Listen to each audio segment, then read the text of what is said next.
I'm Gold Derby editor Daniel Montgomery here with Camille Friend, the hairstylist for Samuel L. Jackson in The Last Days of Ptolemy Grey, where he plays a man in his 90s suffering from dementia. What were some of the early discussions and considerations for how his look should take shape?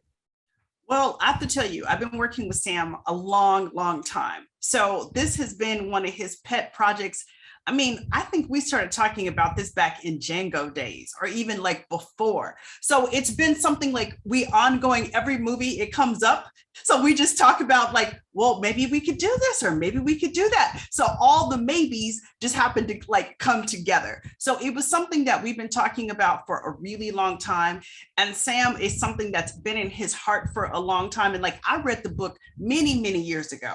So, you know, it was something that was a pet project for me. And also anybody that I know, you know, a lot of people have been, you know, their families have been plagued and with dementia, and it's something that everybody's had to learn to live with, you know, in our society. So it's something it's viable. And as you mentioned, you know, it's based on the novel by Walter Mosley. Yes. Did the book provide any guidance, any descriptive elements that helped you with Ptolemy's hair design?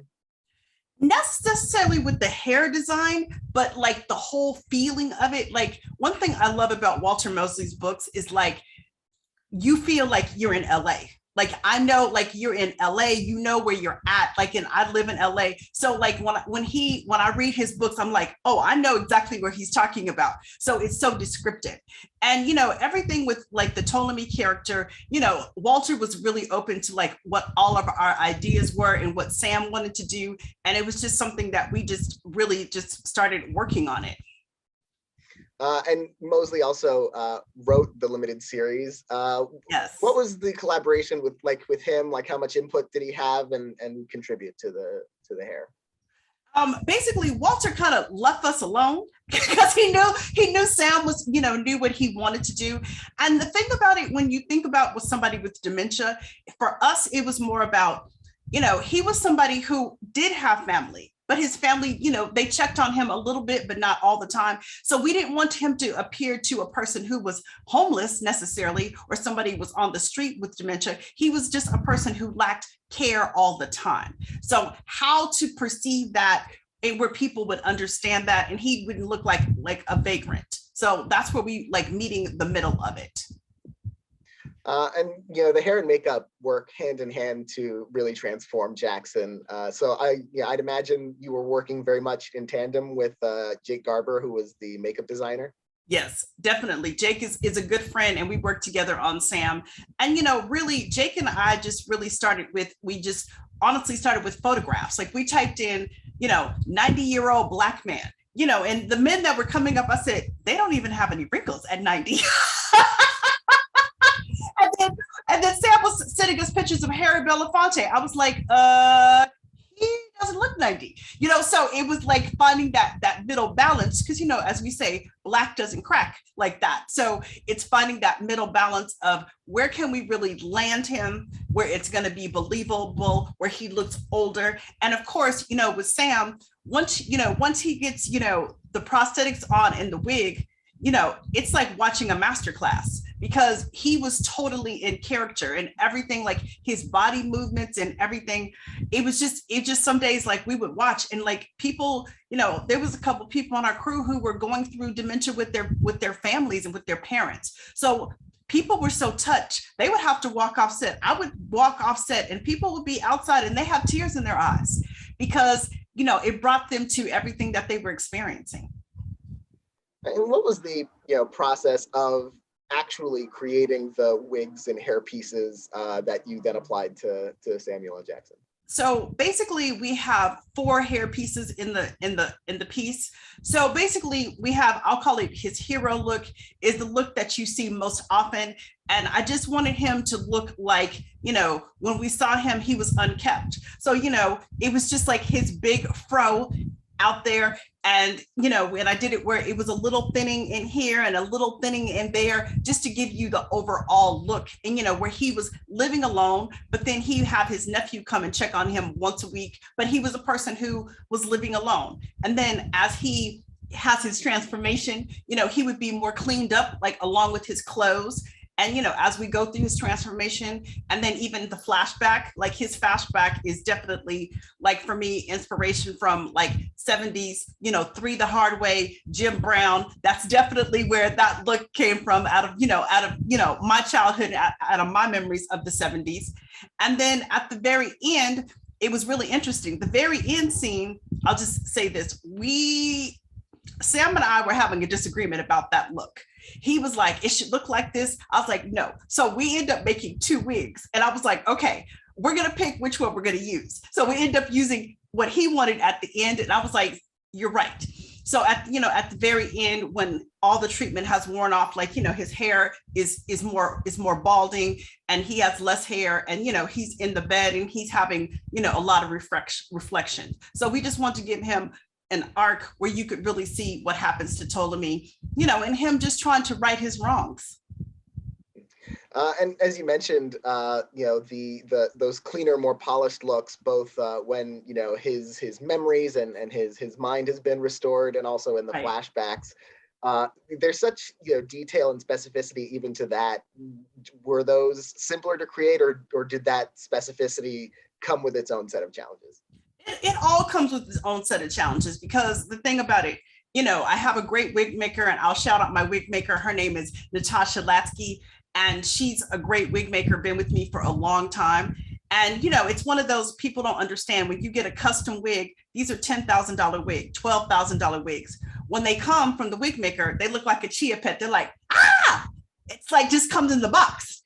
So people don't realize it's raw hair. It's not smoothed out. It doesn't have any color. So all of those things, once it comes, we start building and start playing.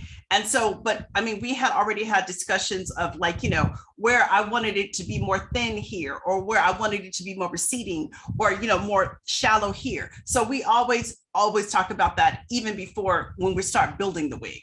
So those are things that we always talk about, because you want it to play a certain way. And, a great wig is a great wig. And that's where I'm here talking to you, so, and that's what I do.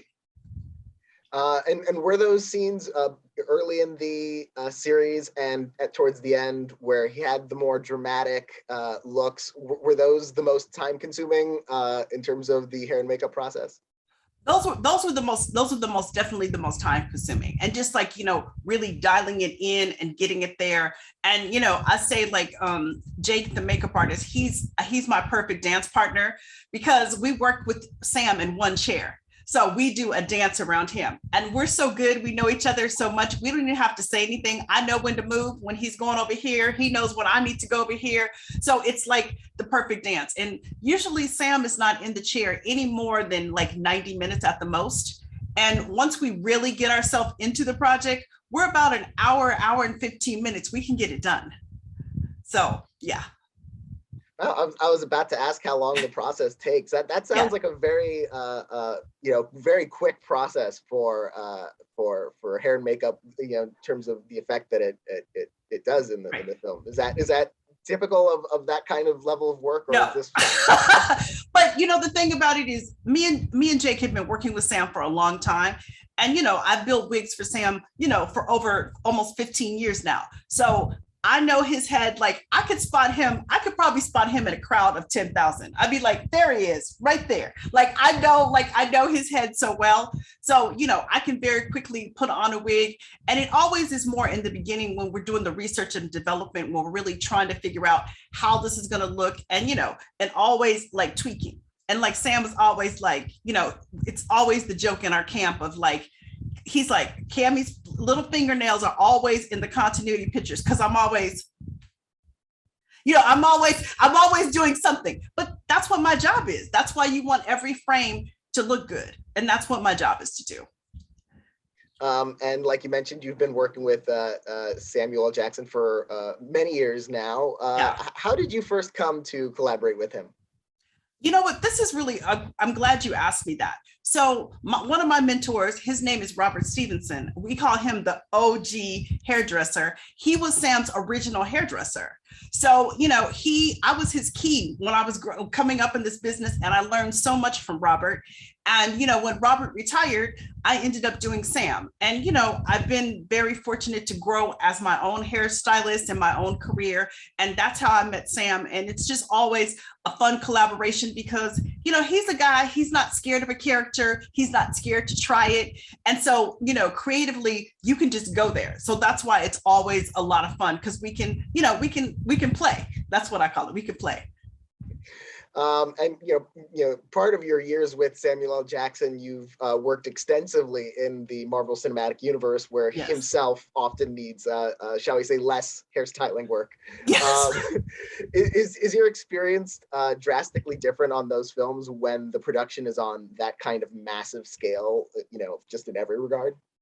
Well, of course, in every regard, but still, like for me, when I'm building wigs for people, like if I'm building a wig for Lupita, or if I'm building a wig, for Chris Evans, it doesn't matter. It's all the same. It's still the same care and it's still the same expertise. One thing I love about working for Marvel is as a creative, as a hairstylist, they give you all the tools that you need to make good product.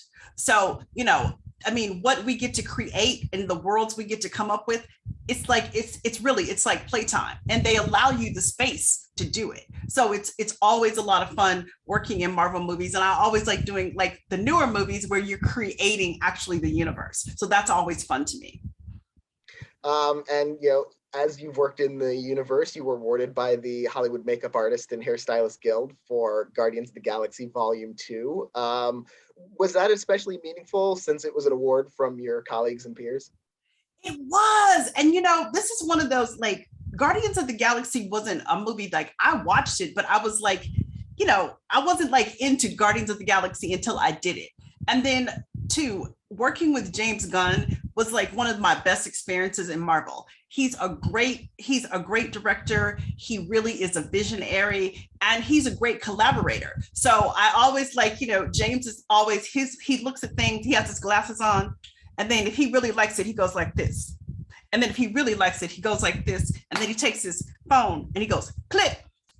It's approved, Camille. So, like I'm always just like, I'm waiting till the glasses come off, then I know I'm good. So, it's always about, to me, when you get on projects, you have to learn the aesthetic of your director. Like, I like to get into who is my director? What is their aesthetic? How do they see things? What's their visual process? So once you get to know them and get to do that, I really always have a good time, and, getting to know them as people and seeing it through their eyes, because that's what my job is. It's also to bring my design element, but it's to see it through their eyes and what's appeasing to them. And do you have over the course of your work with Jackson, like a favorite hair design you've created for him for film or TV thus far? Well, I'm going to tell you the one I was most nervous about actually was Glass. We went to go do Glass because prior, Robert Stevenson, his prior hairdresser, had established, and that's an iconic look. So I was really like, I was a little nervous about that one. I was a little nervous. And then, I talked to Robert and he saw it and he was like, you did a great job and you made me proud. So that, that gives me that breath of fresh air. So, that one was tricky because I just wanted to do something that was going to continue the legacy of that movie and the character in that movie. And how important, when working with someone for 15 years, as you have with Jackson, is developing that rapport, especially since you're working so closely with them in the hair and makeup chair and for, multiple hours sometimes? What people have to realize, even though I've been around Sam for a long time, like since I was a kid, he's always like, we've watched Cammy grow up because it has been, because they know me since with Robert. But I think it's always something, it's good to have a great rapport with somebody, but it's still a professional situation.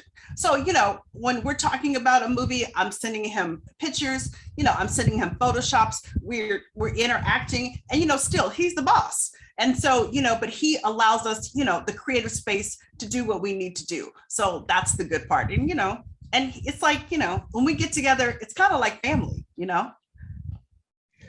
Well, I want to congratulate you on your work thank you. on Ptolemy Grey, your work in general throughout your career so far and continuing into the future, I'm sure. It's been a pleasure talking with you about it. Nice. And look out for Black Panther 2 in November. Very excited about that, especially, because the hair and makeup in the first film especially was so spectacular. So I Oh, can't get wait to see ready. what the second We one will haven't be. we haven't let our foot up off the gas. I'm going to tell you that. So, it's exciting. We're getting ready to do some we have some reshoots coming up. So I'm excited to see as we come back together and in November, we'll see. Well, you heard it here first, everybody. I'm certainly looking forward to that. And thank you again. Thank you so much. Thank you.